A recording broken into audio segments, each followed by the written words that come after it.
I'm Sean from Voices of Defiance, a podcast member of the Gonna Geek Network, just like the one you're listening to now. The opinions expressed are those of each individual. Check out all the other podcasts at GonnaGeekNetwork.com and get ready, because geekiness begins in 3, 2, 1.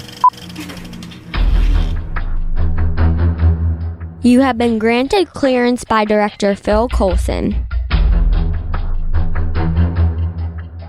Stand by for S.H.I.E.L.D. debriefing.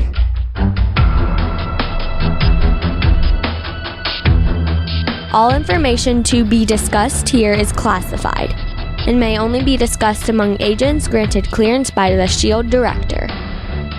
Now it's time for your scheduled debriefing. I'm Agent Stargate Pioneer. I'm Agent Haley. I'm Agent Lauren. And I'm Consultant Wing.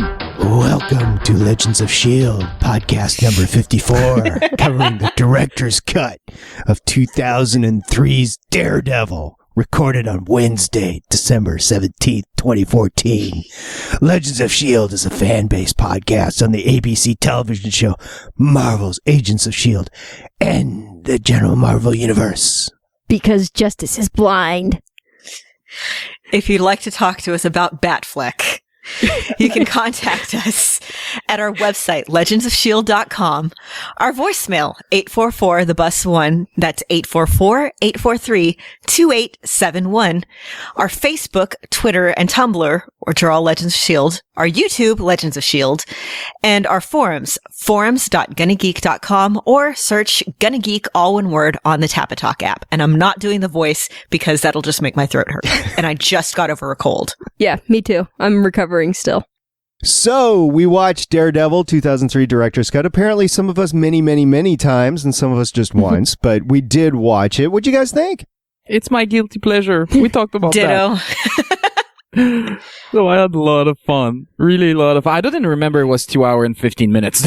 Yeah. Okay. So I'm not a fan. Like, I wasn't the Die Hard movies. I probably have seen it on a Saturday afternoon once or twice. So I'm not coming at it from the love fest that you guys were coming at it. But I will say this, it was too long. It should have been 45 minutes shorter. Well, that's the director's cut. The theatrical version is half an hour shorter. Yeah, the studios agrees with you. So what they did, they cut the entire lawyer subplot, which makes no sense at the end. Everything with Coolio is not in the feature version. Oh, Right. poor Coolio. The version which is also, I believe, the version that they show on FX, which is where I usually end up seeing it these days. Yeah, but there's a lot more of Elektra in the theatrical version. Is this where they met each other? I believe so. Gardner and Yes. Batfleck? Okay. They met each other on this one at the time of Ben Affleck, Oh, Lord. the other Ben Affleck. The first version. The first version of Ben Affleck, and then his whole relationship went to crap. And when he did his cameo in Elektra that was cut, so that you can only see as a special feature, they actually ate it off again and ate it off for real. So, yeah. So this movie is responsible for the Ben Affleck we know today. And like 3 kids. And like 3 kids and Batfleck. So what do you like so much about it? It reminds me of college. I have such fond memories of, in my dorm, we were the nerd dorm. That was actually our dorm's nicknames, the Lec Nerds, because we were all the honor students. And one of my friends, so this was the first time in my whole life I had ever had good internet, was in this dorm. And one of my friends downloaded Daredevil. Because, we're cheap college students. Right. So we all went to one of my friend's dorm rooms. There was 8 or 9 of us, and we sat on my friend's couch. I think I was sitting on like the back of the couch because there was, a whole bunch of us and we couldn't all fit on the couch proper. Right, it's a dorm room. I got you. Yeah, it's a dorm room. And we're watching the movie, and I could barely see it because it's downloaded off the internet, and we're trying to watch it on a computer screen. And I remember one of my friends, when they started playing Evanescence, and we were like, oh, hey, this band's kind of cool. He's like, I liked them before they were popular. Nobody had ever heard of them. And it just reminds me of that time. It's like that and Underworld and Boondock Saints just take me back to college right there. Wing? For me, it came to a time where comic book movies was just starting. I mean, we were still on the edge of X-Men 2 and the first Spider-Man and stuff like that. And then they were like, we're doing Daredevil. And we're like, why Daredevil out of all characters. So I started reading Daredevil, and since then I've read most of the old run of Daredevil and fell in love with mainly the Frank Miller run. And a lot of this is based on the Frank Miller run. So there was a lot to, how can I say, to correlate with the comic, and that was the first time that you add that kind of imagery. I mean, when you see the first shot of him on the cross that came from a Kevin Smith run that was coming out like maybe 2 years before. So this was the first time where I was watching a movie where I was seeing the comic. And even today, the way it's kinetic, the way it portrays, it goes over the top to be a comic book movie. Every character has an intro where it's centered in the middle of the screen and it's only them looking at the camera, like getting dressed or something. So that got me. And everybody knows this by now. I've always been like a Affleck fan. So I found he fit well in the suit. That was a good approximation of what the suit could be. So all that worked for me. To be honest, in the theater, I was like, well, there's missing some character development. Well, the director's got to fix that. So I was pretty happy with that. So it's just this, and this movie is nonstop. The action beats are well placed. So you just go from action beat to development to action beat to couple of jokes to action beat all the time.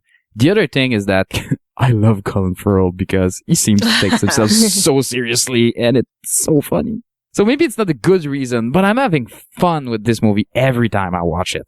Every time. And that's important. I mean, no matter if it's a good movie or a bad movie, I mean, we all differ on our takes of movies like Battleship or what's another one that we differ on? Like the robot one. What is that called? Transformers? No, Real Steel. Real Steel? Yeah. Haven't seen it. Oh, I liked it. Well, it's basically Rocky with robot. Watch Rocky before you watch Real Steel. Watch Rocky. Watch the actual episode of the Twilight Zone that it's based on.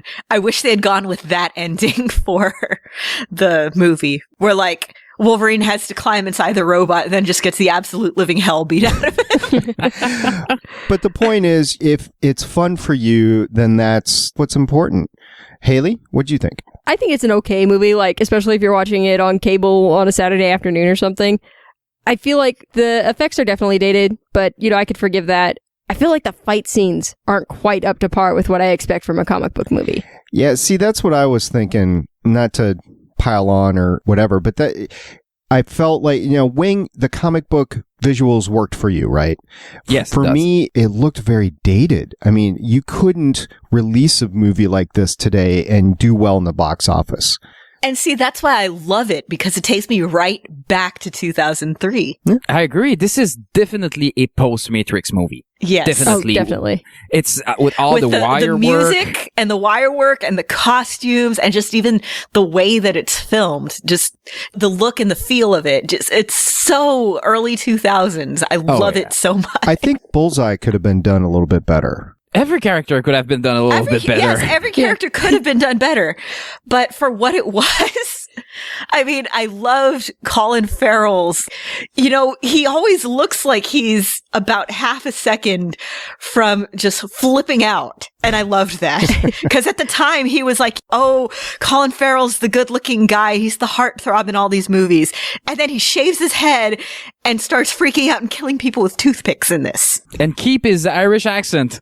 He kills two people before he speaks. Yes. Yes. Agreed. With a paperclip. And a peanut. Come on. And like a peanut, yeah.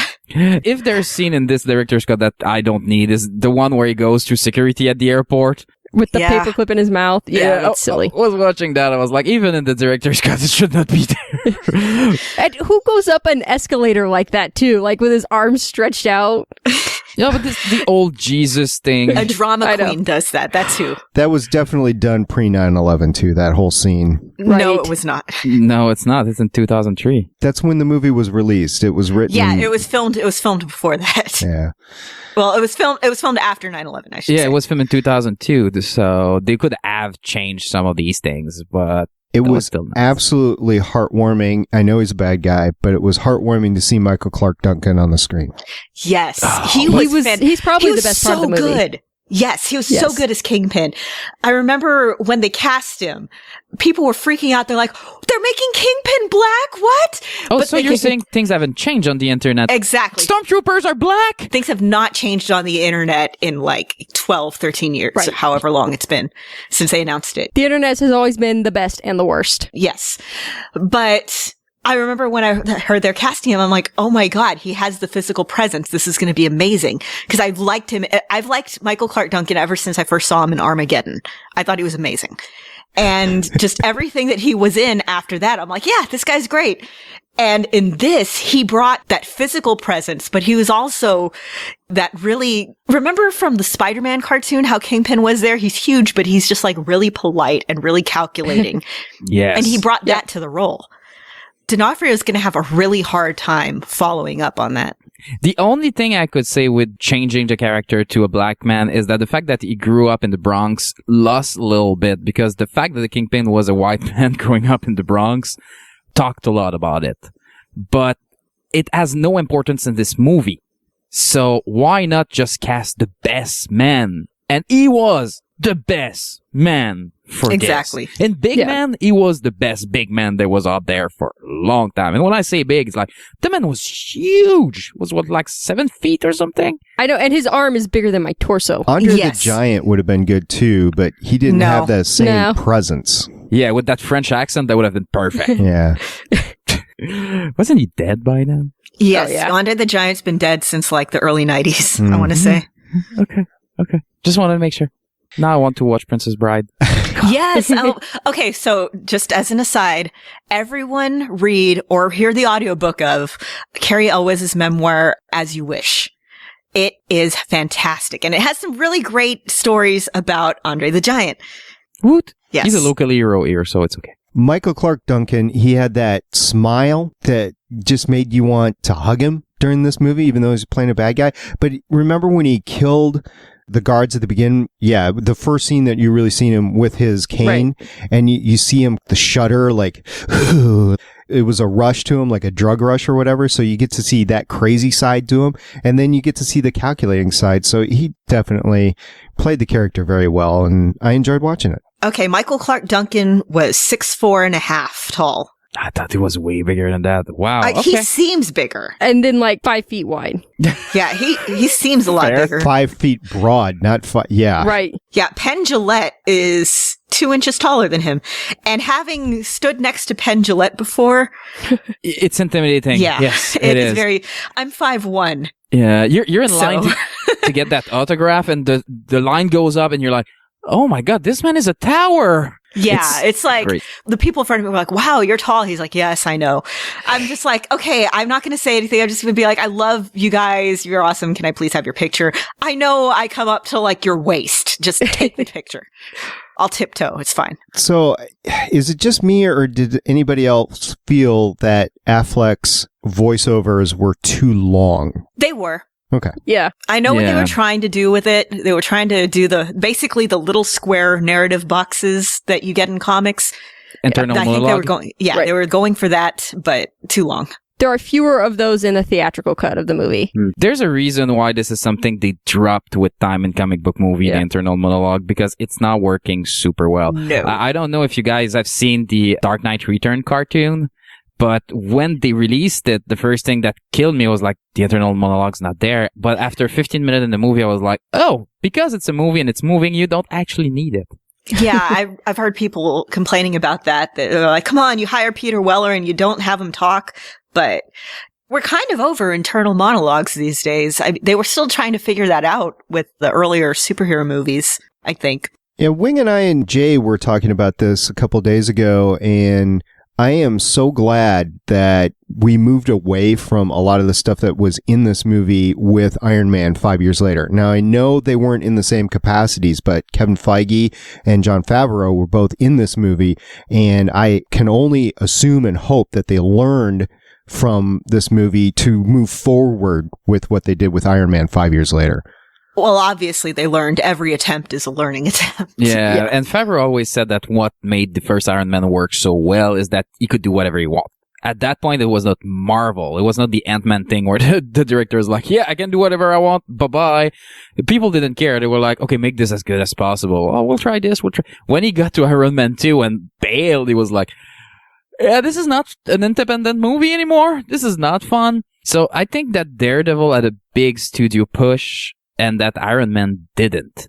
The other thing is that Kevin Feige at this point had his whole career on the balance when he did the first Iron Man. As in this one, he was Avi Arad's bitch.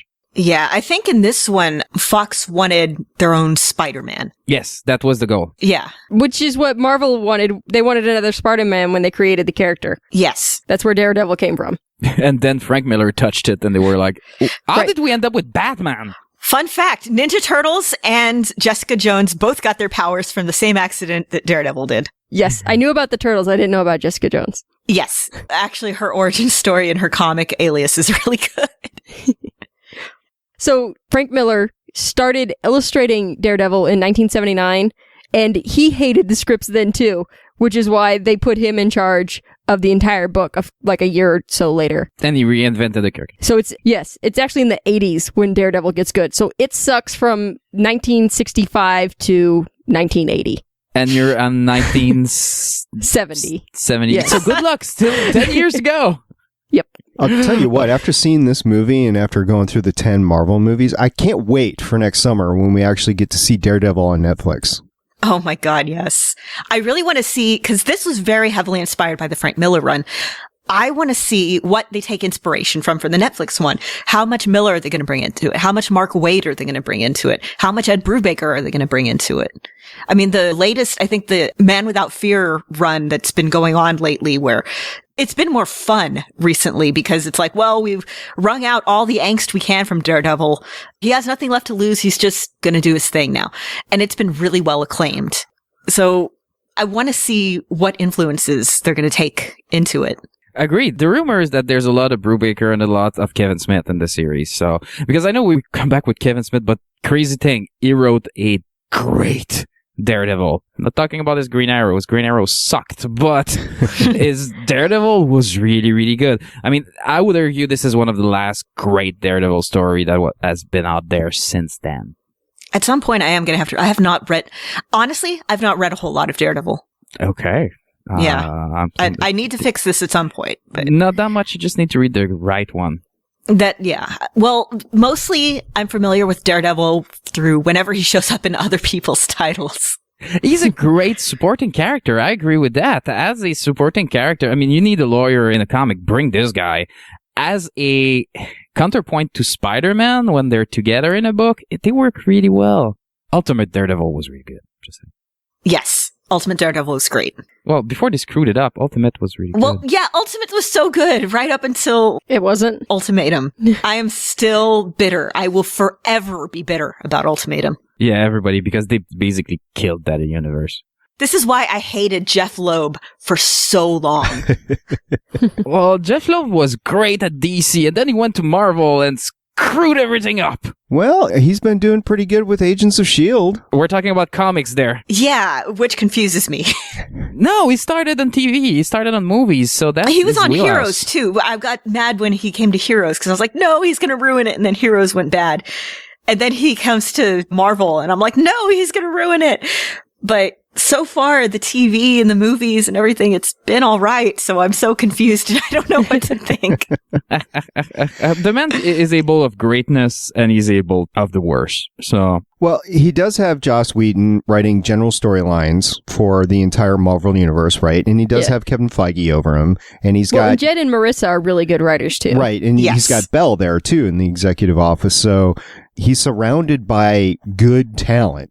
He's just getting everybody else coffee. That's his role. I could see that. And he does have stage presence, though. I mean, we've seen on this podcast, we've both seen and heard cons and panels and interviews where he's at. And he does seem to know what he's doing when he's on the stage. Okay, so somebody we haven't really talked about yet, Elektra. What did y'all think of Elektra and Jennifer Garner in this? I'm generally a Jennifer Garner fan, right? But there's just something off. There's something that I don't know if this is... now, she was cut in this movie, too. Right. Yeah. Yeah, she's in the director's cut, but not as much as she is in the theatrical cut. They decided to really focus more heavily on the whole romance aspect in the theatrical cut. Right.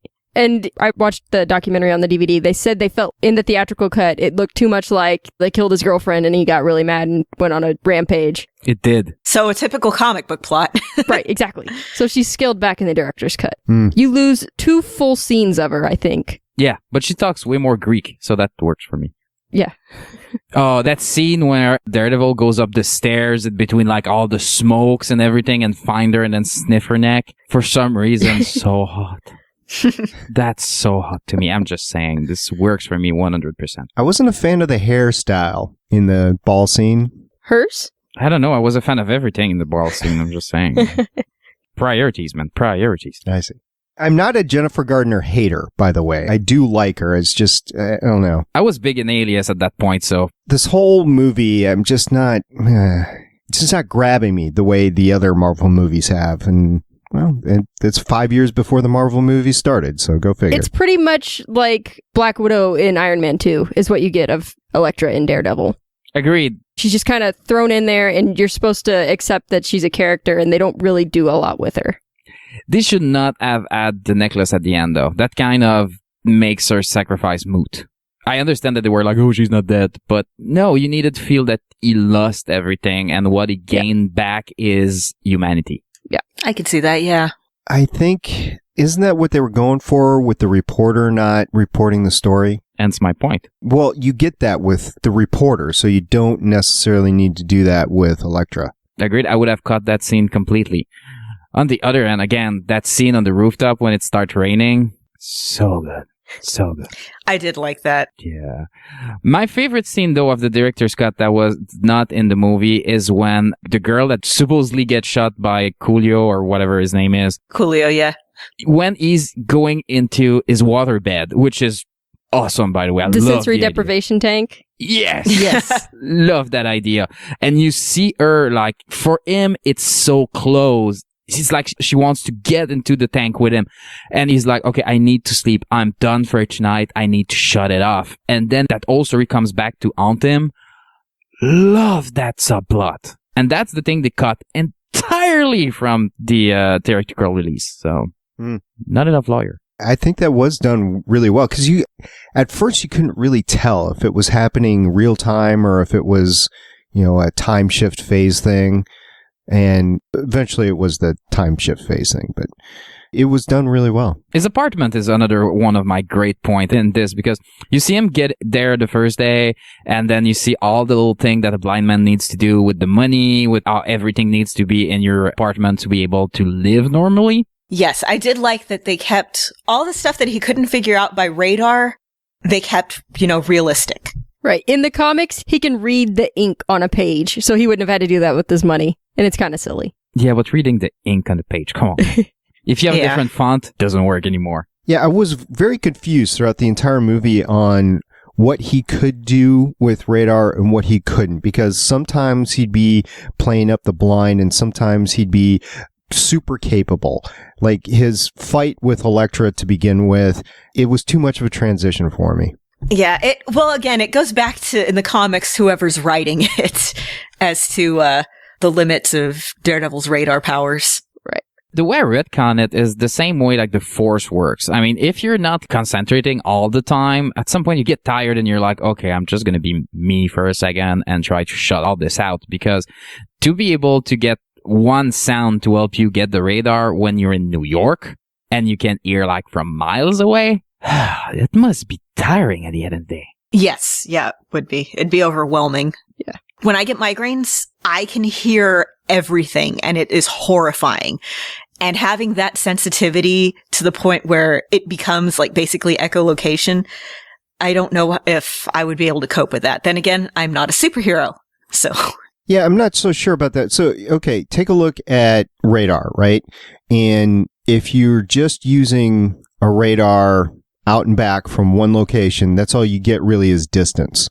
But if you're using radar from, it's called multistatic, from different locations, you can actually triangulate really easily. So I would think that for somebody that's using radar or sound to actually see, if you're getting those multiple sound sources, your vision of what's around you actually is much more acute. Yes, makes sense. Mm-hmm. Right. On the other end, that little boy just got it really fast because he seems super scared, and in between like half an hour, maybe a day, he's okay and he's consoling his dad already. I'm like, wow, okay, you're going up fast. Yeah. Yeah. Yeah, like the dad. I think the dad is one of the best actor in this movie. Well, that guy's a really good character actor. He's been in just so much other stuff. Like if y'all ever saw Firestarter, Yes. that Drew Barrymore movie based on a Stephen King story, he's the dad in that. But I believe his struggle in life. I believe the struggle You that buy I have him as the washed-up fighter. Yes. Yes, and I believe that I have to work for Fallon, but I don't want to, and I'm lying to my son because I want him to be the best he can. This is one of my favorite character of this movie, and he dies after, 20 minutes? I think so, yeah. Probably less.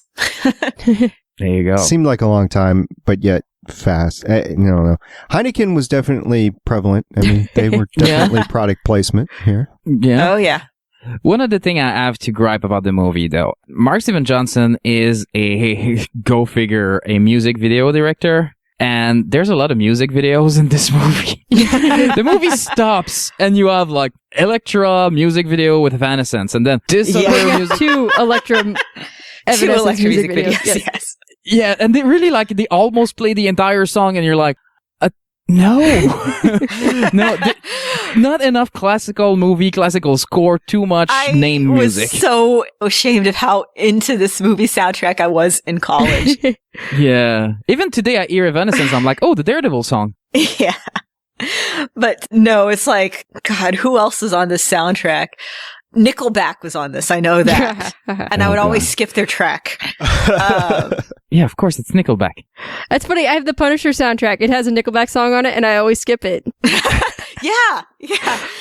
This is right here, the early 2000s. This is the era of all the alt-rock soundtracks. But Nickelback had a Spider-Man song too. Did they have a deal with Yeah, Marvel at that point? It was Nickelback, and it was the guy from Saliva. And I was a huge Saliva fan at the time, so. Oh, but did they have a deal with Marvel? I think they just sold their songs to the highest bidder or lowest bidder or whoever. Daredevil, Punisher, and Spider-Man all came in the same 2 years or something. Yeah. So, okay, it was a good time to be Nickelback. Yeah, it was like 2 years. It was like 2001 was Spider-Man, and 2003 was this, and Punisher was, I think, 2003 or 2004. Yeah, Thomas Jane Punisher was just after this one. Yeah. Which I tried to watch again recently, and it's rough.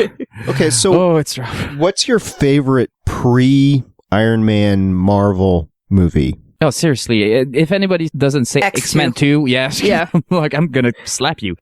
Electra. X2 and then Blade. Yeah, that Blade 1. X2, Blade 1, and the second Spider-Man. Yeah. That's pretty good top 3.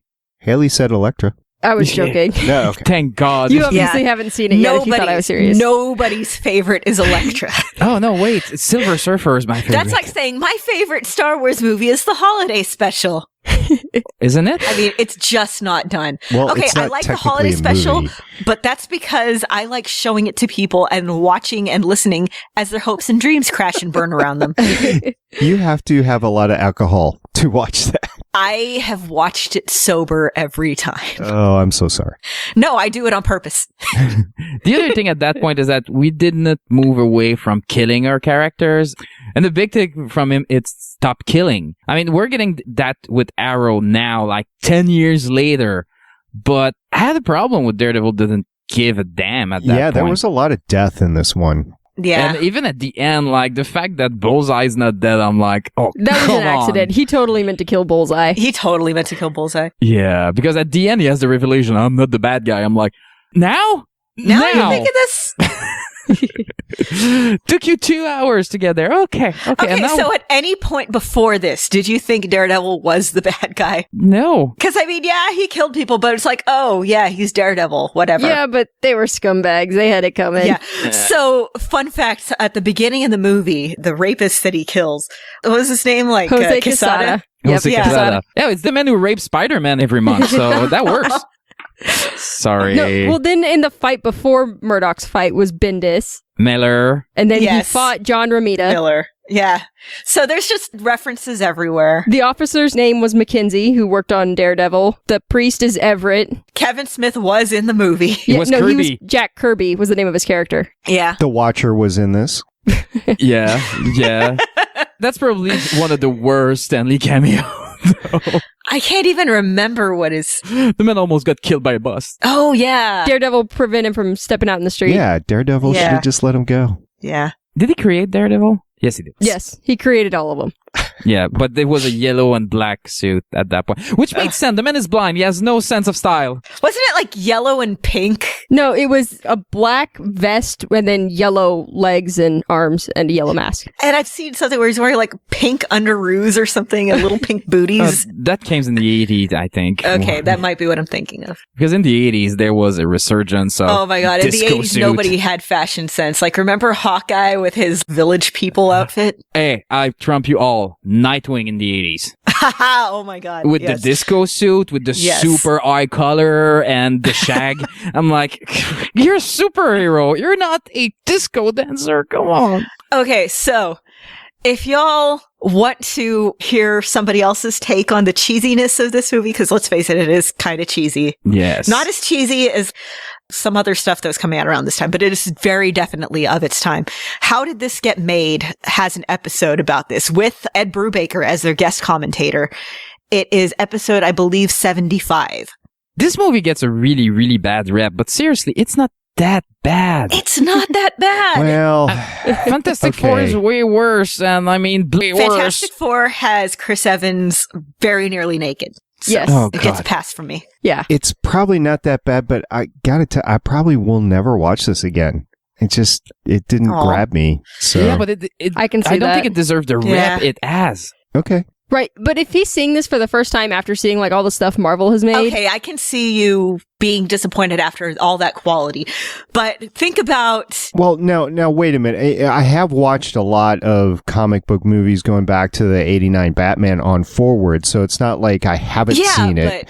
but you missed it coming out at this time when it was still, Yeah, I was out of the country when this came out, so I didn't see it when in it the was still theater. in context. Yeah. Yeah, and that was of its time. Again, it's a really 2003 movie. When you look at everything else that was out there, that was pretty much like in the alley of everything else that was happening. So, and production value was a little bit up. They were the first one to try to do the fully CGI character jumping out of building. Agreed. Not that well made today. Yeah, But when the motorcycle flips, that's obviously CGI, and I was thinking, ooh, that's not exactly great, but considering it was probably made in 2001, 2002, it's not that bad. Yeah, go back and look at Harry Potter when he's riding the troll in the bathroom, and Yeah. just any fully CGI character right around that time just looks god-awful. And the thing that people tend to forget is that if you don't have these guys making the best attempt that they can, you don't get what you have today.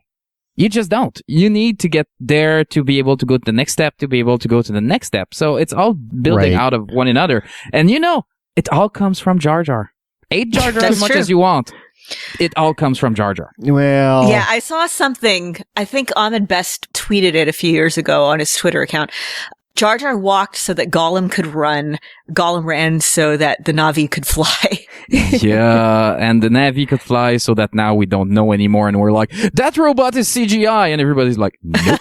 See, for modern effects, including digital effects, I'll have to go back to the original Star Wars. I got to go before Jar Jar on that to go forward, and the original Tron as well, which happened after Star Wars. But if you didn't have Tron in, what was that, 84? No, if you did not have Tron, you would not have all of this CGI that we enjoy now. Right.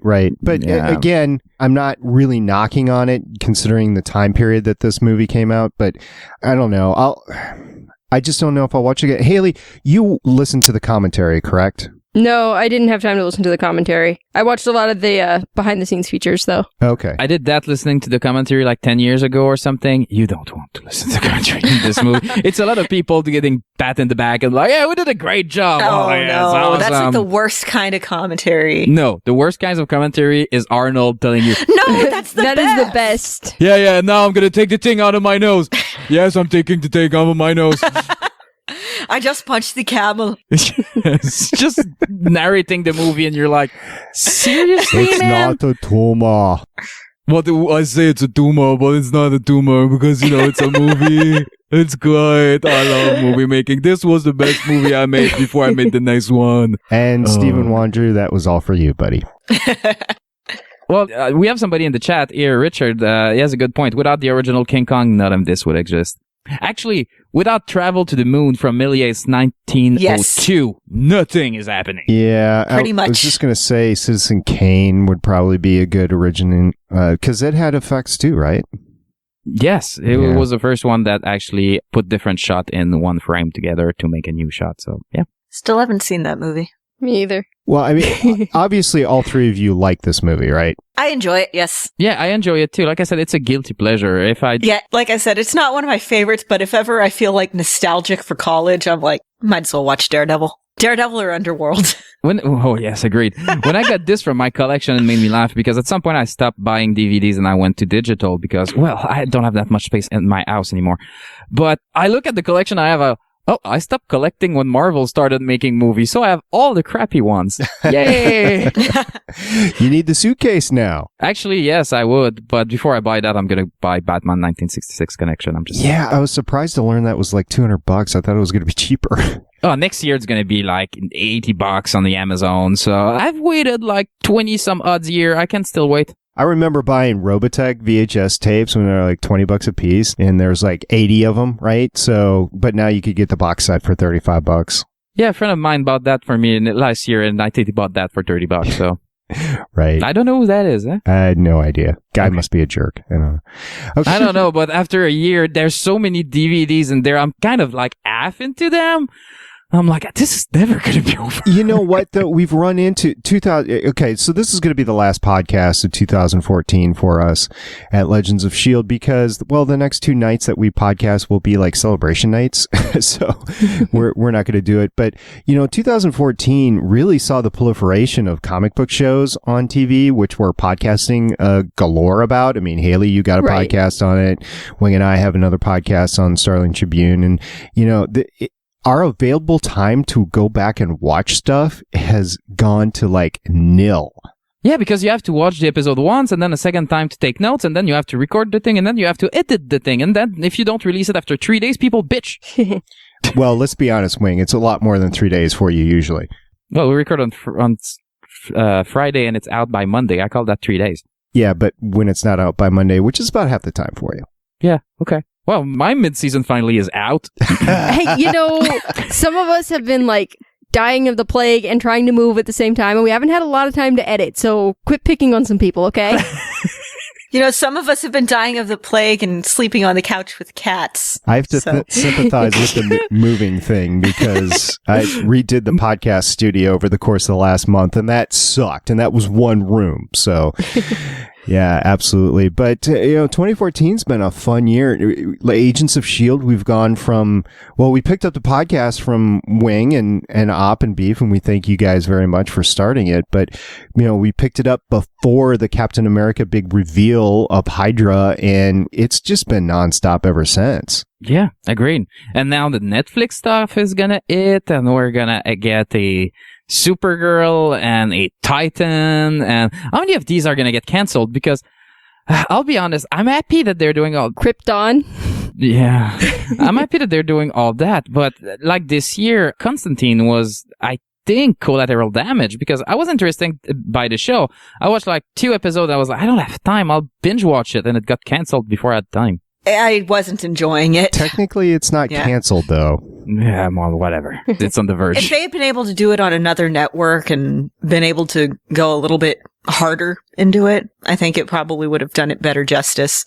As it is, it was just kind of wishy-washy. I wasn't really enjoying it. But I think that's why the Netflix model is going to work, because instead of being like, how many people watched it last week, it's going to be, how many people binge watched that this weekend for like 4 months? Right now, Powers is getting ready to go on the PlayStation 4 network, and we're getting iZombie on FX, and we're getting Rat Queens is supposed to be being worked on as an animated show right now, probably online somewhere. There's going to be a limit to how many individual streaming things are out there right now, because CBS just started their own streaming thing. They went outside of the Hulu Plus realm, and they started their own streaming thing. HBO Go has been doing it from day one, but now you've got Amazon Prime streaming with the Fire Stick or whatever. You've got, Lauren, you just mentioned the Sony network. Sony has come out with their own little box to put on the TV that's outside of the PlayStation network, Sony TV or whatever they call it, PlayStation TV or whatever.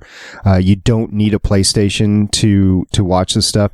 At some point in time, some of those networks are going to crumble, and I'm just curious to see which ones survive and which ones don't. It's going to be very similar to the comic book shows that we're seeing today, and I hope that the stuff that I like doesn't get canceled, but know that it probably will. I mean, to take a look at Defiance on the Sci-Fi Network, they will not make it beyond a season 3. It's a good show. It just won't make it. Agreed. The other things I think they go for a lot of the same audience right now, and there's a maximum of time we have. So yeah, that was my point to begin with. I mean, I'm so glad we're podcasting on all of Marvel with one podcast, because take a look at the DC network, and while they're good shows, Flash is a good show, Arrow is a good show, I'm assuming Supergirl is going to be a good show. It's so much. And then Krypton is coming out. Yeah, it's not going to be a good show. I mean, Gotham, jury's still out on that one, to be honest. It got good. Gotham is a good show. It got good at the end of episode 6, but it's teetering. I like that show. I don't care what you all say. I like that show. It's cheesy. It's campy. It's 70s cop gritty stuff. We don't have anything that looks like that on TV right now. And I mean, I agree, Arrow and The Flash are super good, but they are like two sides of the same coin. At some point, a coin doesn't have 20 sides. It's not a dice. So they're not able to run the same formula in that many different ways. So by going like way far off, they basically made their own niche. And I respect that. And we're not talking about Daredevil at all anymore. Right. Well, just go back just a few years, right? Well, it's tangential. We're going to have Daredevil on Netflix. It's true. Good point. Yeah, it's sort of related. I mean, go back a few years with Bionic Woman, right? That didn't make it off of half a season. Now, that was not a good show. It was also the writer's strike. Not good. Yeah. Yeah, it would have made it today. With better writers, I think. And maybe a little bit better casting. And maybe a different time slot. So in the end, nothing worked. Fair enough. Everything that could go wrong went wrong. Firefly? That one takes me back to college, because I remember watching that in my college dorm room. I'm old. I hear that and I'm like, I'm old. I don't even want to tell you guys what I was watching in college, because you just laugh. Full House? Well, then tell us, because we want to laugh. Well, both Taxi? The finales for Star Trek Next Generation and Cheers both happened while I was in college. South Park Season 4, that was the big thing when I was in college. We were buying all the South Parks on VHS. Yes. The Cosby Show was done because The Simpsons ran it to the ground during college. That was my second year in college. So, yeah. Lots of stuff happened. Hey, when I was in college, we would... Daredevil came out my freshman year, so... I remember, like, taking some of my friends, like, by the end to be like, I'm telling you, that X-Men stuff's gonna be good. Trust me. Trust me. They can do something with X-Men. No, they can't. The man shoot laser from his eyes. Yeah, and it's amazing. Yeah. Yep. Yeah. Come on. Jean-Luc Picard is Xavier in there. People were like, did I ever tell y'all that I found the Star Trek Next Generation X-Men crossover novel at a half-price books once? Yeah, you did. Nice. You mentioned it on the cast a few weeks ago. Yeah, I started reading it and they brought up the whole, wow, you and Professor X look exactly alike to Picard. And this was a few years before X-Men had been greenlit. Nice. Do we have anything else on Daredevil, by the way? Yes. Yes, I do. I want to talk about the suit because people give him bad rep because it's an S&M suit. No, it's a biker suit in red. Why is it an S&M suit if it's leather? I think it's because of all the buckles. Wishful thinking. Yeah, but now look at all the buckles and arrow and red leather, black leather, green leather. I mean, again, wishful thinking. Yeah, people make S&M jokes about that too. Yeah. Okay, well, I like the suit. I think they did a good job so it doesn't look silly. If we go back to the new suit from the Netflix show, I'm not sure I'm down with the ninja thing. I think that's a Mark I suit. I'm pretty sure it's going to change. Hope so. I really hope so because I like the red. The black thing the red is too iconic to not do it. You know what we should do next time we have a break? We should watch the Hulk episode with Daredevil from the end of the 80s. And the one with Thor, where he was a Viking. Oh, Dude, there aren't any more breaks. They're putting out Netflix series during all of them, so... No, there's going to be a break after the first week of Agent Carter. A 1 week break. We don't know that for sure. Yeah, there's going to be a 1 week break at some point, I think. Yeah, okay. I'm going to push for that Hulk versus Daredevil thing at that point. Okay, Haley, you wanted to talk about something about Daredevil too? Yes, okay. So Elektra stabs Daredevil, and he can't move at all for the whole time that she's fighting Bullseye and getting killed. And then after that, he runs away from the cops, fights Bullseye and beats him, and then fights Kingpin and beats him. Yep. That's what happens. He's got Flash regeneration.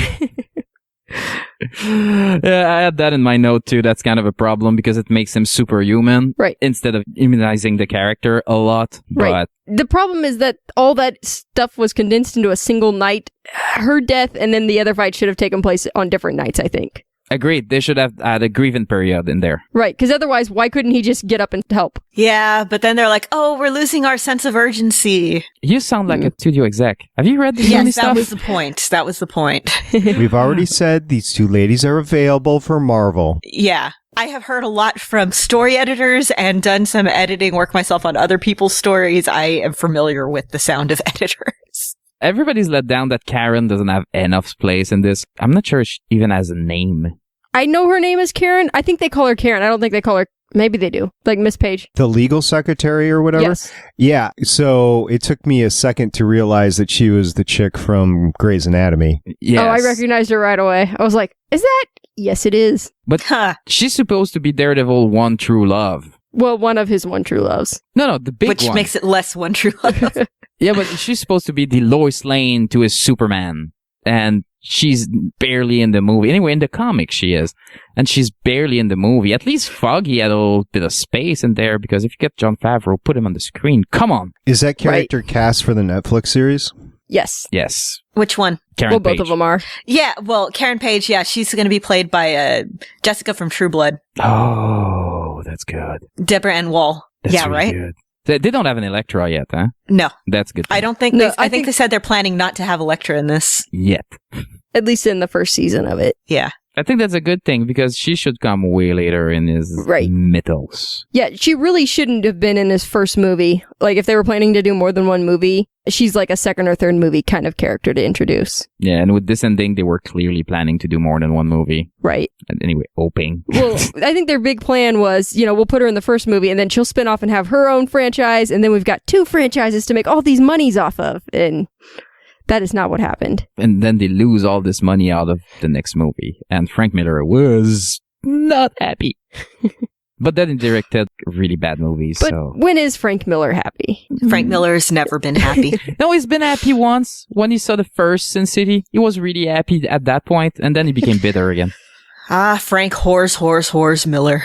It didn't do Marvel movie money, but it took $78 million to make. In the box office, it made $179 million, so it grossed over $100 million.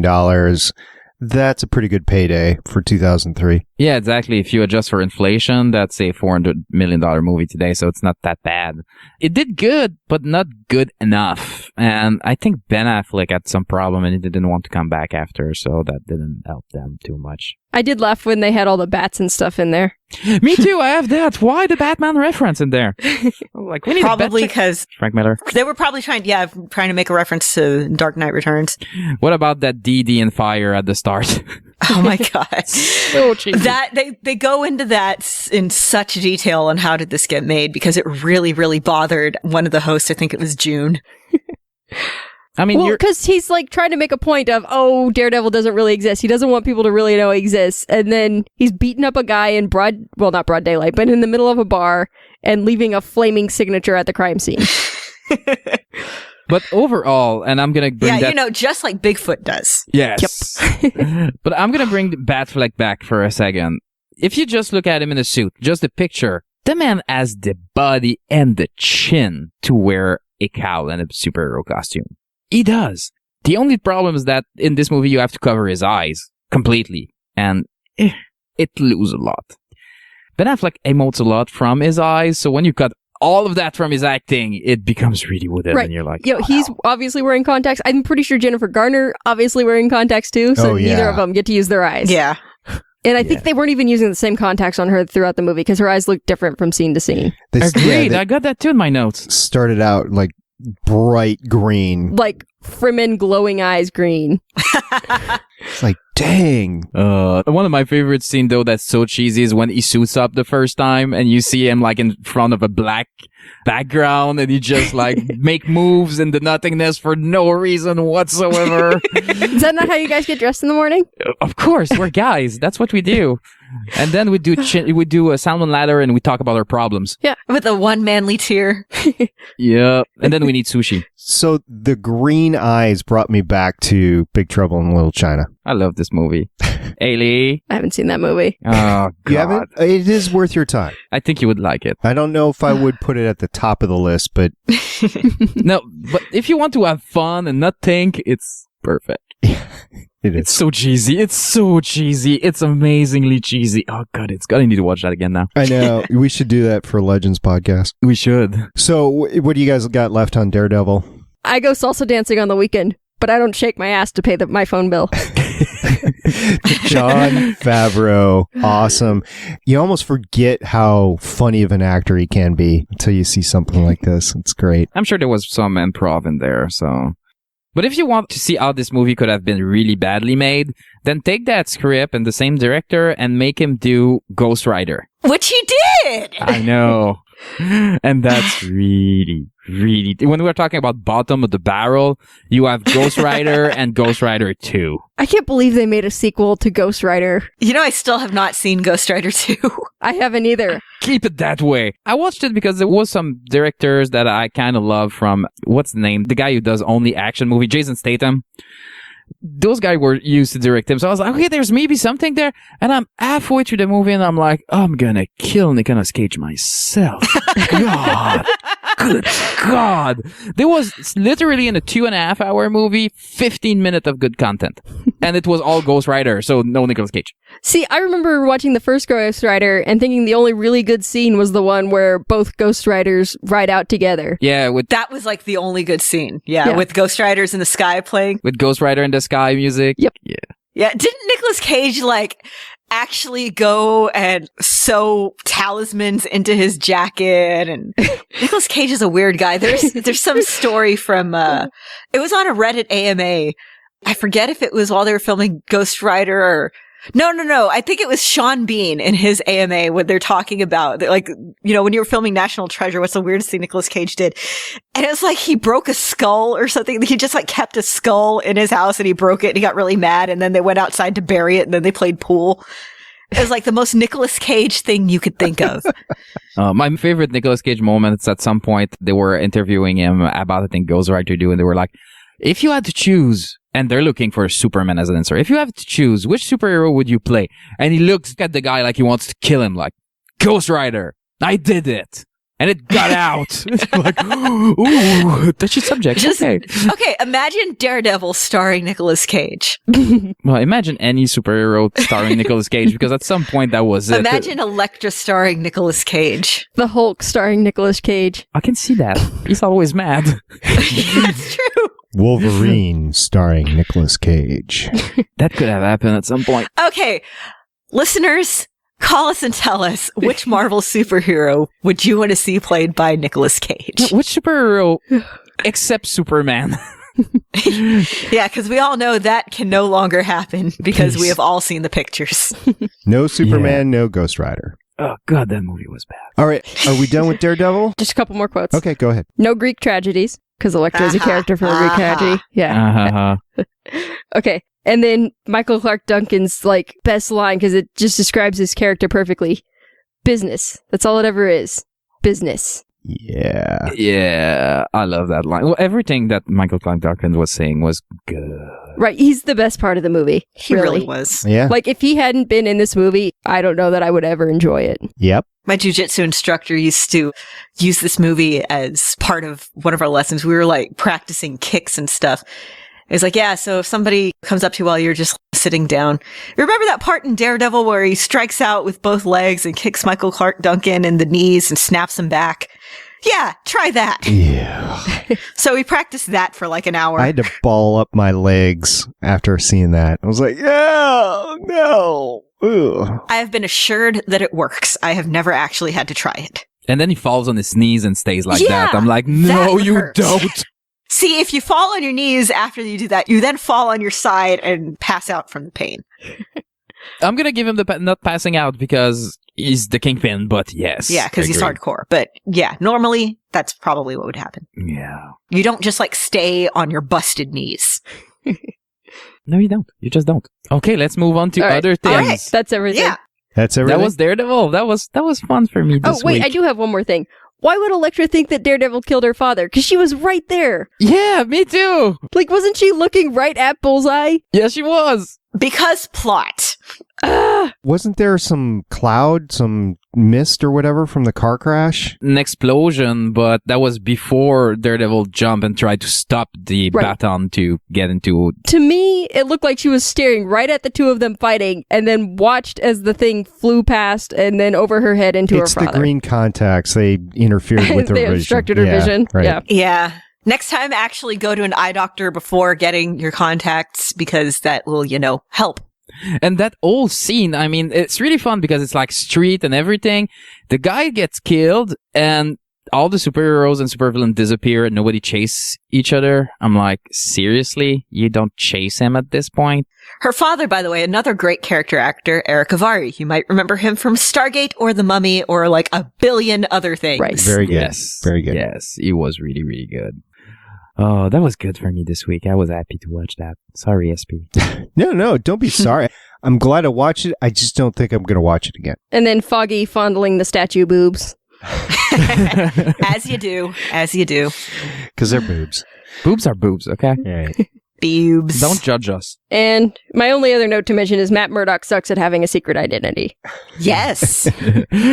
From what I understand, this is the case in the comics, too. Yes, True. everybody knows he's Since Daredevil. it's been like under arrest in the comics so many times. And there's this great edit for, I think it's Civil War. It's called We Don't Need Your Civil War, where everybody knows that Matt Murdock is Daredevil and nobody is fooled. And he's like, no, guys, really, come on. I'm Daredevil. Yeah, we know. No, seriously, I am. He just needs to make friends with Quentin Lance. No, in the comics, Spider-Man told Foggy and Karen that, oh, BT Dubs, Matt Murdock is Daredevil. And his cover was, no, I know I've known you guys forever, but I've got a twin brother I never mentioned. He's Daredevil. And then Mike Murdock, oh. They have the worst excuses. Oh. I try that at work sometimes. Like, yesterday you really did bad work. No, that was my twin brother you don't know about. Yeah, that was just your multiplicity moment. Oh, God. No. No. That was Keaton going down after Batman. Oh. And transition to the news. Okay.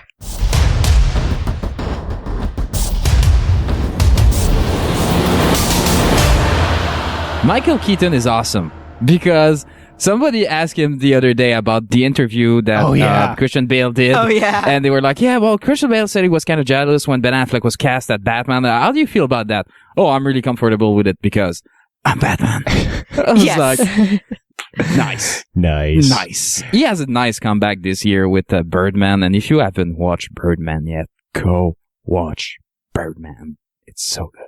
Maybe not superhero kind of stuff, but really Yeah, good. not Daredevil good, maybe, but No, it's going to be Oscar good. It's so good. God, it's good. I've seen it 3 times at this point, and I just can't wait for it to be released in Blu-ray because I need to watch that again. So moving on with the rest of the news, Blair Underwood is cast as Maze, ex-Dr. Andrew Gardner. Yes, he is. He's going to be playing in the upcoming back half of the season. Apparently, he's charming. He was a neurologist and a forensic psychologist who worked on the gifted individuals that were on the index before S.H.I.E.L.D. fell. So we're replacing the guy we killed in the last episode. Okay. he's a good looking dude, so. He is. Mm-hmm. Looking forward to seeing him on screen. Then also we have Ancient One casting rumors. Yeah, so, okay, I have to apologize. I don't know all that much about Doctor Strange. Again, I'm mostly familiar with him when he shows up in other people's comics. However, Latino Review is reporting that Morgan Freeman, Bill Nighy, and Ken Watanabe have all been contacted about the role of the Ancient One in Doctor Strange, who I guess is kind of a mentor type figure. Right. I'm not real sure. He is Doctor Strange's Mr. Miyagi. Okay. Yeah. While originally depicted as an aged man originally from Tibet, the Ancient One doesn't have to be tied to that image. So we'll see. It'll be interesting. Also interesting, we have the ever-expanding Spider-Man/Marvel news. Yeah, at this point, with all the email pouring out of Sony at this point, we had a lot more to know about that. And we thought Amazing Spider-Man 2, they had a plan. They did not have a plan. Not at all. It's like there's 8 chefs in the kitchen and everybody's trying to do their own thing at the same time. They did approach Marvel to do something together, but it all fell down at some point when Sony was like, oh, we need creative decision on this. And Marvel was like, oh, hell no. Okay, we've seen what your creative decisions are. No, thank you. Exactly. We're ready to rent the character, but we don't want you to have any input whatsoever on what we're going to do. But at this point, they're planning to do a Spider-Man summit in January.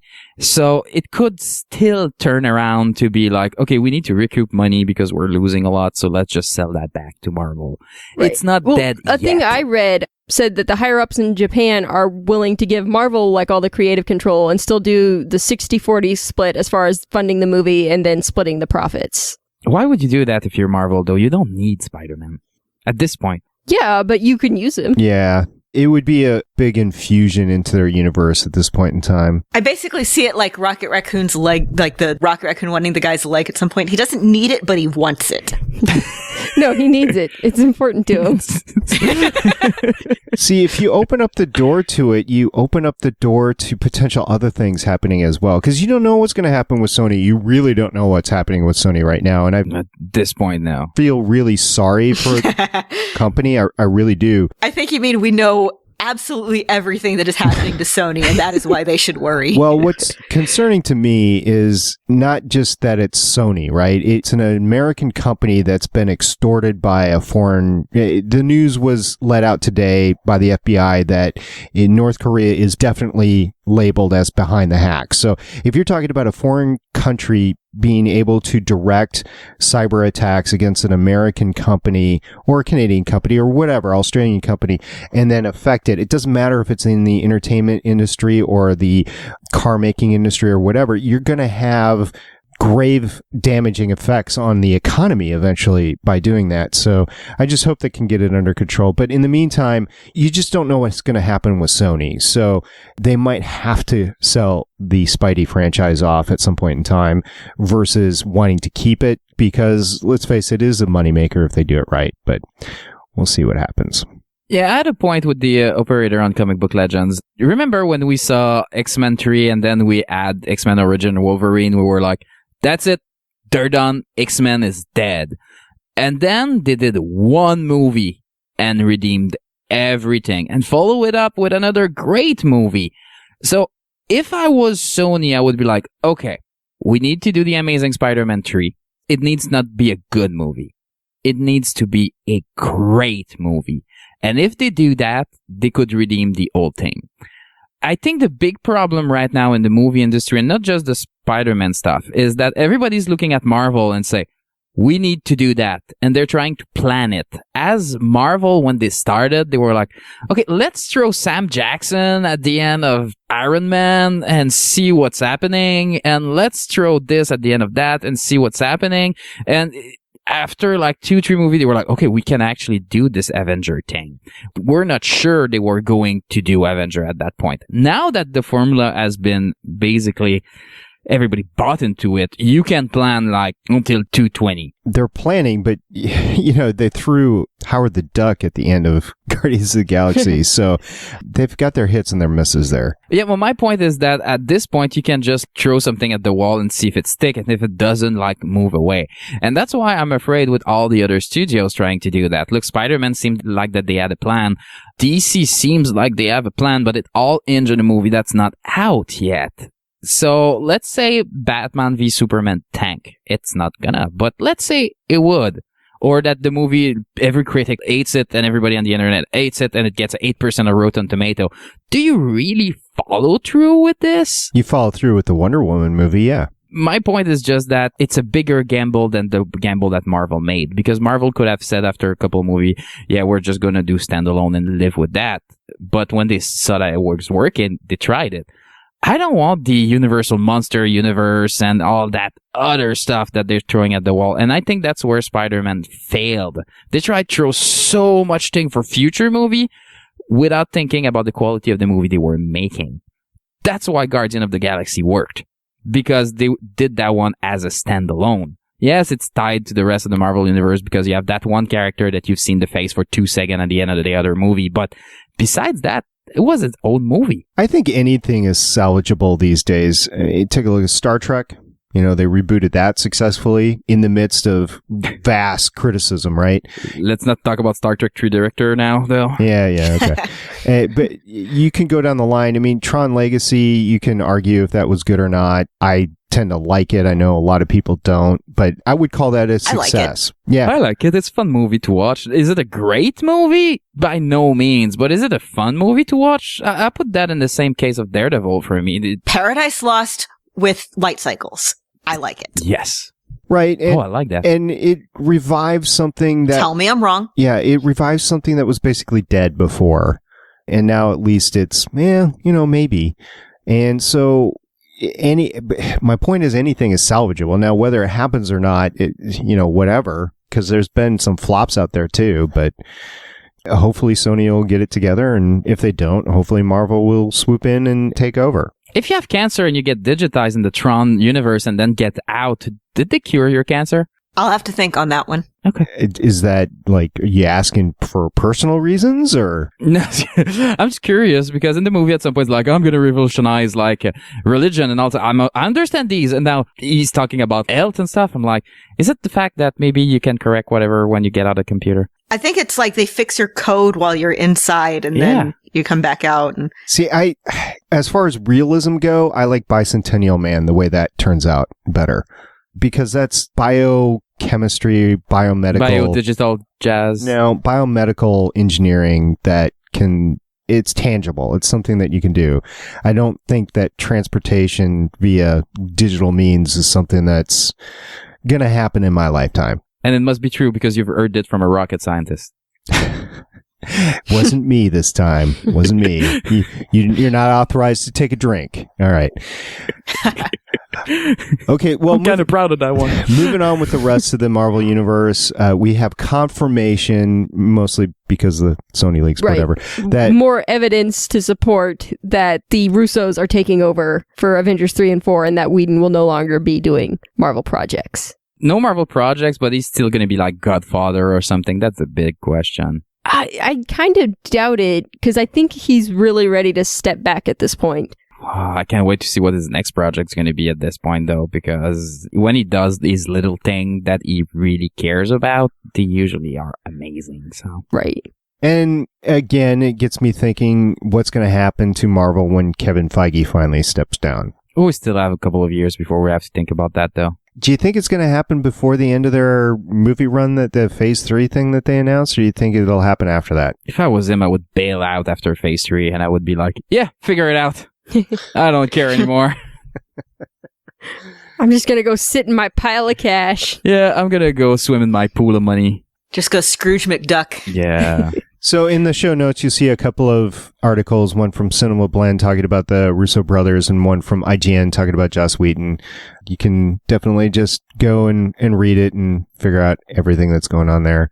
Yeah, the Joss Whedon article, the title of it is Joss Whedon on Avengers, Age of Ultron, something terrible is coming that you'll love. But it's a really long article. It's like 3 pages long. And he talks, basically you get a hint of how freaking tired he is and, how much Avengers tired him out and why he almost didn't come back for Avengers 2 and a little bit more about some of the characters and plot points and stuff that are upcoming. Just little tidbits here and there. It's not, oh, hey, I'm coming to crown myself king of the universe or anything like that. Just, he doesn't have to. We already did. Yeah. So, yeah, it's worth a read. It's a long article, but it's worth a read. And then moving on, we do have some cross cameo rumors of various characters and stuff that are going on, which if you have a universe that's hashtag it's all connected, like the Marvel universe is, you're going to have this sort of decisions to be made as you go along. And Haley, you've got the first one. Right. The big question right now is when are we going to see Benedict Cumberbatch as Doctor Strange for the first time? There's some rumors that he's going to show up as Surgeon Doctor Strange as early as Age of Ultron, and that, you know, we won't see him as the Sorcerer Supreme or anything until his own movie. And then some other people think that it might not even be until Captain America Civil War that we would see him for the first time. They mention him in Winter Soldier as a person of influence already, or a person of power. Don't you think he has to be the Sorcerer Supreme already because of that mention? He might just be a potential. Yeah. Right. Okay. I can Because, you roll know, with it. it's a thing that's like reading possible outcomes and stuff, people that could rock the boat. Okay, I can roll with it. But I can't wait to see Benedict Cumberbatch in that role because Dreamcast. Yeah. For you. Voted fair until I die. I'll still watch it. Until you see Benedict Cumberbatch on screen, that's still a possibility. I will still mourn what could have been, but I'll still watch it. And then, as I mentioned before, you have to make some decisions on what to do and what not to do. And Lauren, you have an example of maybe something that isn't quite ready for now. Yeah, AV Club has an article. Guardians of the Galaxy and the Avengers won't overlap, and then in parentheses, for now. It's an interview with James Gunn. And basically he says that, yeah, they're trying to keep Guardians of the Galaxy as much of its own thing as possible for right now. So, yeah, I wouldn't be expecting any huge overlap between them until, like, Infinity War. Yeah, what's the number one rule about Marvel, though? Vaguey lies? Yeah. Isn't the rule at this point is like any showrunner or any studio exec lie all the time? Mm-hmm. Lies and misdirection. Yeah, I mean, we all Lies, damn lies, and statistics. Or is that something else? What would Moffat do in the Marvel universe? lie some more. Well, Brings it Poorly well written back. female characters, everybody dies, nobody dies for real. except for the little lab girl. Too soon. Yeah, Yeah, too definitely. soon that- I'm still hanging on to the fact that she was the Zygon. She's a Zygon. Yeah, I'm see, still. No, she has to be Oh, really hey, dead. I finally gotten onto the, what's his name? Floppy hair, looks like a foot. Matt Smith? Matt Smith, thank you. I finally got into his episodes. Oh, What? I got you what she was talking about. yeah, I think she's right. I'm not a big Matt Smith fan anyway, so. Of course, we transitioned very quickly, very abruptly to Doctor Who. I did that. I'm sorry, but to transition us back to Marvel, Wing. Hot Toys. Yes. Hot Toys. I love these guys. These guys make probably the best unaffordable toys in the world because Oh my god, yes. let's face it, they're $200, $300 toys. The one they made last year with Groot and Rocket Raccoon was perfect. And now they did it again with and I'm sorry, I'm really bad with Roman numeral, but Mark 43. XL3. 43? Yep. I don't know. I think it's like Tony Stark. I'm like X large. Tree. But Yeah, I can only read like a couple of Roman numerals, so it's not just you. okay, beautiful. Oh, I'm like a savant when it comes to Roman numerals, so I got your back. Okay, you can do all the Roman numerals from now on. Science and stuff. But I like what they did with that new Iron Man suit. They brought it back to a suit that looks like Iron Man and not like Iron Man with an apron on him. I'm not a big fan of the yellow suit from Iron Man 3. No.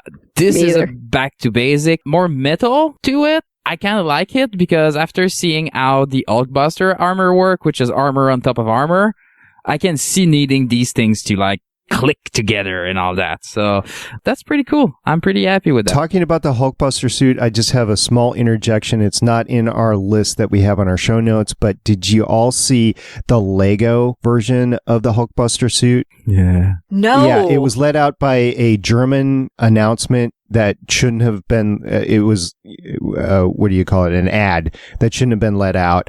And you can go to Facebook, whatever, and find it. But you can see the Lego version of the Hulkbuster suit already. Cool. Nice. I'm good with that. I like it when toys just spoil stuff for us. Yeah. On the other end, last time we got something spoiled from toys, from Lego, it was like, oh, the Mandarin's going to be in the movie. No, he's not.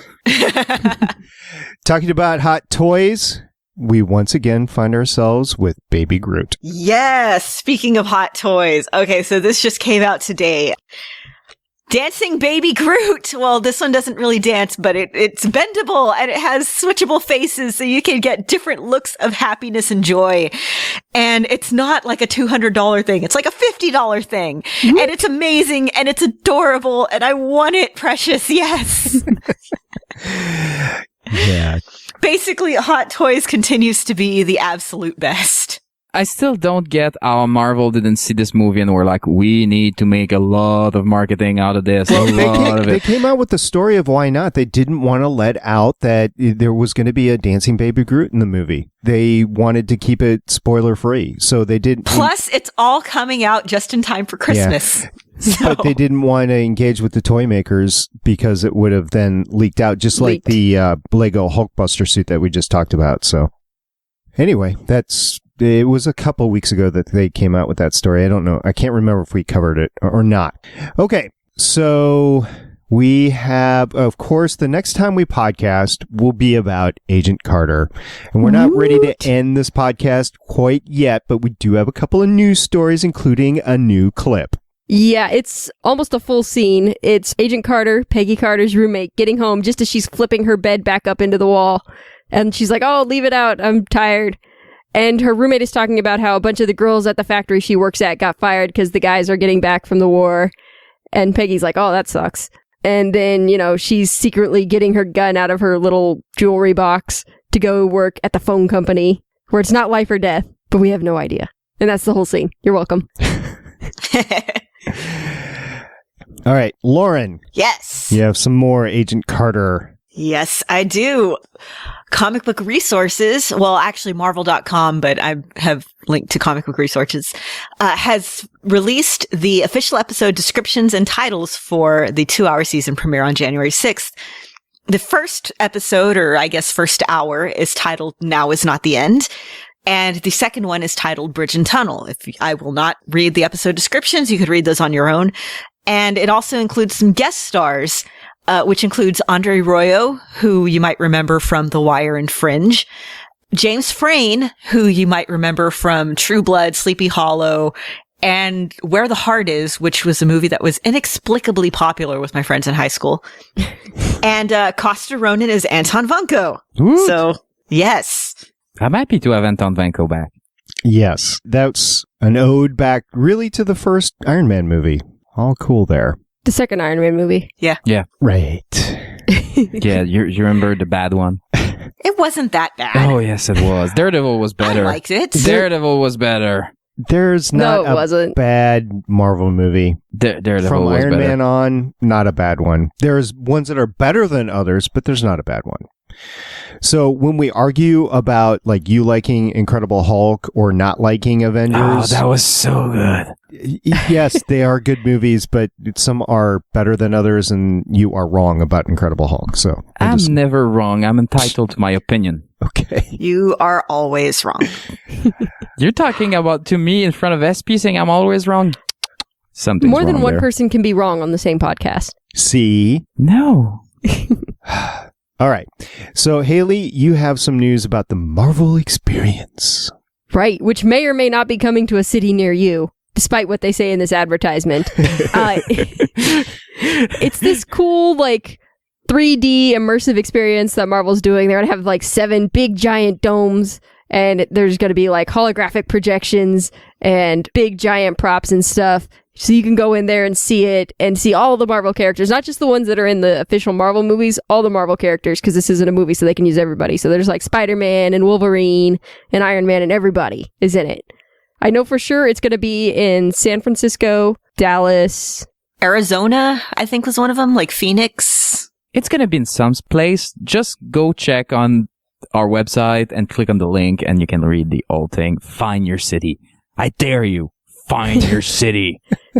Nope, because I know there were only 4 cities. Don't fail the city. Oh, we're crossing the wrong streams tonight, aren't we?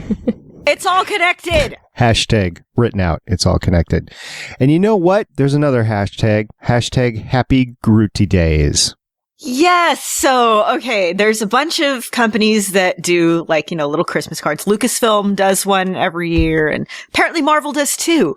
So on Twitter, @Agent M, who has been working pretty closely with Marvel TV and movies to release stuff, said, please enjoy and share the Marvel 2014 holiday card. And it's a picture of Groot growing happy holidays out of his fingers, like the words happy And not holidays, just not like the abstract idea. That, but he's also got those glowy lights coming off of everything too. Yeah, the spores. Yeah. It's adorable. Happy Grootmas. Groot and Deus Ex Machina. I love it. We need something. Oh, Groot can do it. Groot can do everything. It's awesome. Yay, Groot.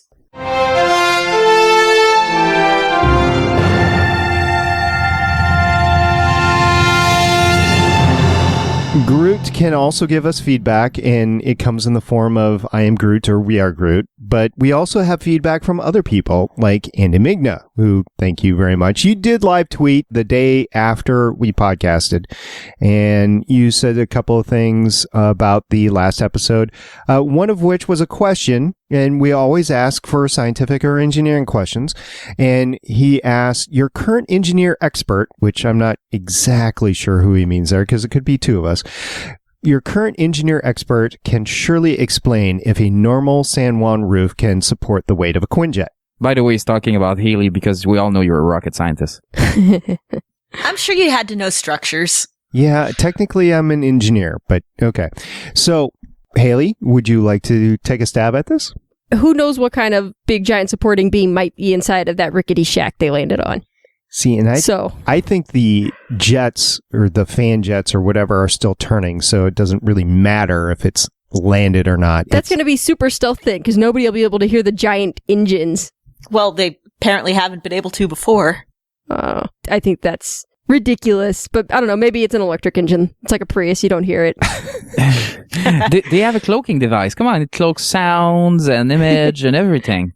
It's like the car in James Bond. You mean, it's invisible, but nobody hears it either. It's like the umbrella, the TARDIS-like umbrella. Awesome. Andy continues and he says, I'm interested to see what Raina has transformed into, but then the operator counters and said, I think it'd be cool if she didn't at all. The one thing she always wanted and she'll never have. And I don't think we discussed this last time, that possibility. Because it was clear that she's becoming something, but I agree with the operator. That would be great. You should write for that show, Up. Just saying. But it's the only show you can write for. Don't write Spider-Man. Nobody wants to work at Sony right now. I'd write for Spider-Man if they paid me. You sure about that?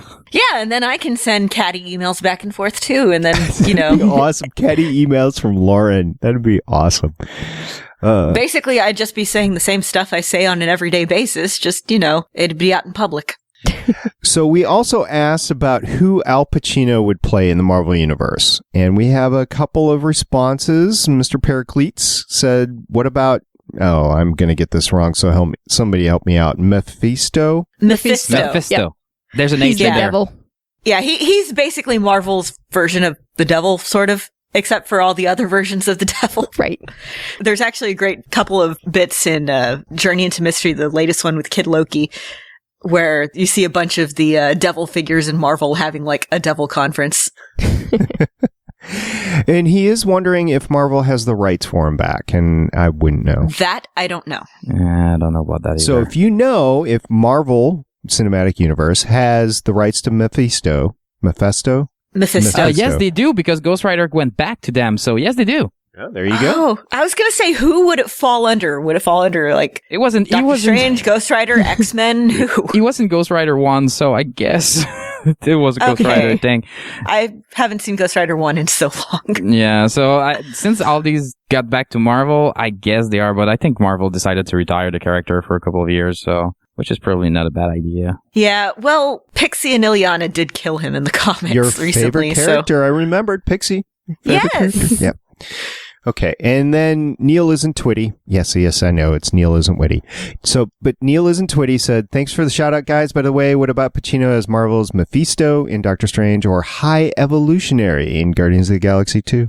That could be interesting. Yes, it could. And then Kodiak GWC says that I think I may have to get this one.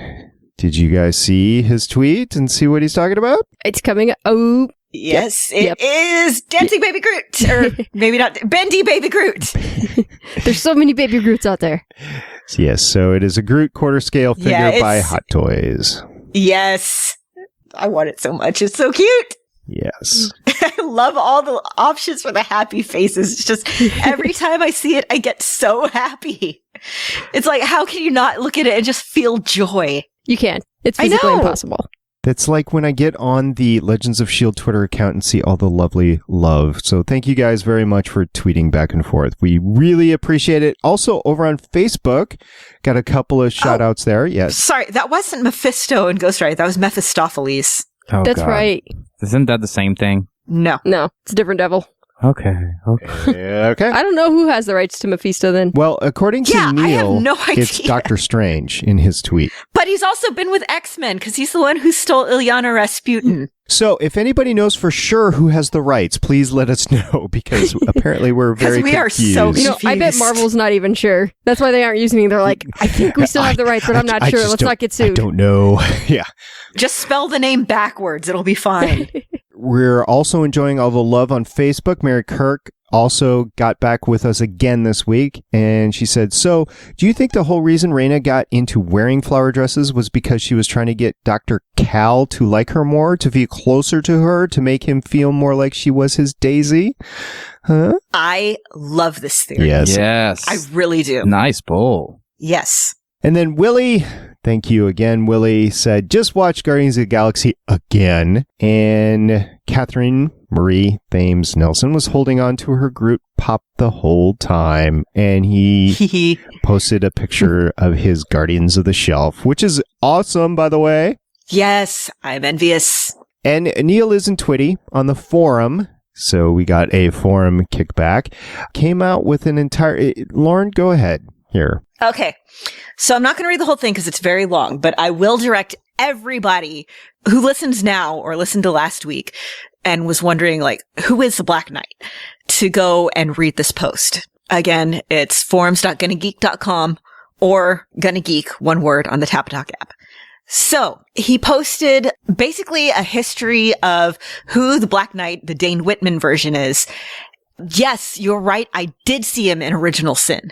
And which is where he said that I'd probably seen him if I had seen him recently, and goes into a bit of the history, links to like the Comic Vine articles on him, and goes on to post a bunch of pictures and talk about why he likes them. He is in essence a normal guy like most of Coulson's crew who has access to mystical weapons like ties to Doctor Strange, who in the past has ties to Eternals and Wundagore, cosmic and humans, etc. Translations, I haven't given up hope that we might one day see him in Agents of S.H.I.E.L.D. A guy can dream, can't he? Yes. Yes, you can. And keep dreaming. And maybe one day we'll see it and it will be awesome. And yes, thank you for making that post. And thank you for explaining your love of this character. I love it when people share why they love characters to me. Because let's face it, that is what the internet and platforms like this are best for, is sharing our collective nerd love and trying to get other people into things that you like. Because, hey, maybe the thing that you like is something that other people will like too. So yes, everybody go check this out. See if Dane Whitman as the Black Knight is somebody that you'd like. Right. Go check it out. And he specifically calls me out and he says, I'm going to be coming across some of his favorite Black Knight stuff pretty soon, where he's paired up with Valkyrie in 1973, which, yes, I am getting close to that. I've also seen some of him. He was in a short run of the Avengers as well when he first became a superhero. So, yeah, he's a pretty interesting character. And I have no idea how much longer Agents of S.H.I.E.L.D. will last, but I gotta think that they've got somewhere between a 4 to 6 year plan out for now, because that's when Phase 3 goes out through. So, yeah, there's a good chance we might be seeing more characters like him on there. You would. Also, we got our third iTunes review. Woo! Please, guys, if you listen to the show, go give us an iTunes review. Yes, it's another 5-star review titled Favorite Agents of S.H.I.E.L.D. Podcast. It was by Blue Box Pilot on December 3rd in the USA section, because, you know, there's 123 sections of every country, so you got to figure out which country you're in.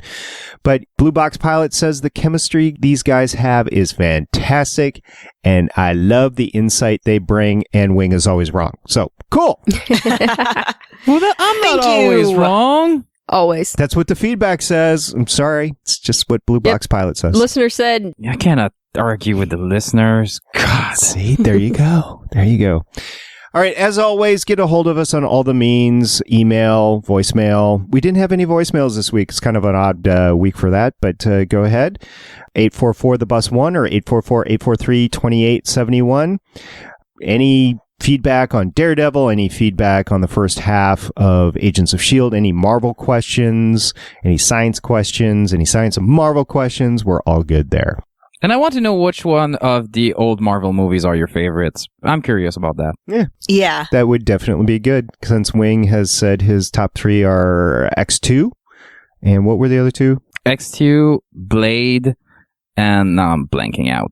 Spider-Man 2. Spider-Man 2. Yep. Yeah. There you go. So the next time we will podcast will be on January 7th. We will do it live via Mixler like we always do. You can catch it at live.legendsofshield.com. It will be on the 7th of January, right around 9 o'clock Eastern is generally when we get started. If you want to listen to the pre-show where things are really going right, come here at 9 o'clock. You're going to have lots of fun. Just saying. Orbit porn. I'm just saying. Orbit porn. So you can get a hold of us on all the means. The website is legendsofshield.com. That will take you to our site, our page on the GonnaGeek.com network. We have a Tumblr, Twitter, Facebook, YouTube channel, and I promise I will get that updated. Sorry, guys. And forums, as we just saw that great post from NeilIsntWitty. And yes, I know it's NeilIsntWitty, but I like saying NeilIsntWitty. Okay.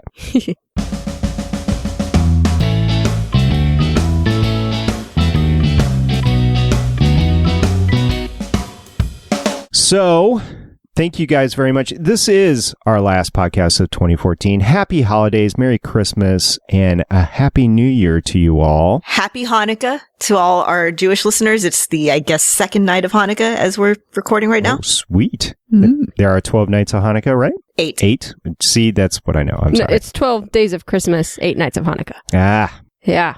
There you go. Jeez. It's still the holiday season. Enjoy it. Yes, and for the non-believers, happy food and gifts time. Happy because Festivus. we like food and gifts too. Yes, happy Festivus. Saturnalia. Happy winter solstice. Happy Saturnalia. Did we mention Kwanzaa yet? Yes, happy Kwanzaa. Yeah.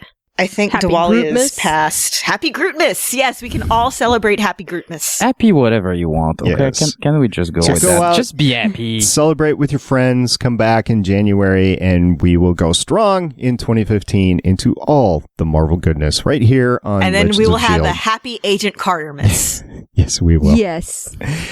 And then we will have a happy Gonna Geek year as well, because all the great shows are coming back. I don't think there was one single mid-season finale that was bad, and we look forward to all the great shows returning in 2015, including Game of Thrones, you know? Woo! Yeah. Woot, woot, woot. So thank you very much for listening. Thank you guys for chatting with us and listening live on Mixer. We really appreciate it. Yeah, and also thanks to everyone that left us feedback on Facebook. Mary and Willie, we really appreciated getting your posts this week. Thank you to everybody who goes on the forums. Thank you to Neil for making that extremely insightful post on Black Knight. Everybody go check it out and go post your own, share your characters, share why we should like them. And quick little aside, thank you all so much for having me on this network. It's been great. Thank you for coming to the network. You've been great. Yeah. It's been awesome having you on Legends of S.H.I.E.L.D. And hopefully we'll get you on a Star Wars podcast next year. That'd be awesome. You should make her produce her own. I've tried to digitally nudge in that direction. So, hey, if you're listening to this podcast, because it is the same corporation, it's the Disney Corporation, if you want to hear a Star Wars podcast starring our very own Lauren, go ahead, give us some feedback on the Legends of S.H.I.E.L.D. site so Lauren can see it, and that might push her to actually do it. Thank you guys on Twitter for all the tweets back and forth. We really appreciate that. As I said before, happy holidays. Until next time, I'm Agent Stargate Pioneer. I'm Agent Haley. I'm Agent Lauren. And I'm Consultant Wing. Bye. See you guys next year. Bye. Later. À bientôt. Au revoir. Tu parles français? Oui. Oui, oui. Thank you for listening. If you want to leave us feedback, go to gonnageek.com and you will find all of our contact information and other shows. You can also visit legendsofshield.com where you'll find our complete archive of podcasts. The music heard on this podcast is by Kevin MacLeod and can be found at incompetech.com. The opinions heard on this podcast are those of the individual host and do not represent Legends, Stream, or Gonna Geek. Agents of S.H.I.E.L.D. is the property of the Disney Corporation. No infringement is intended.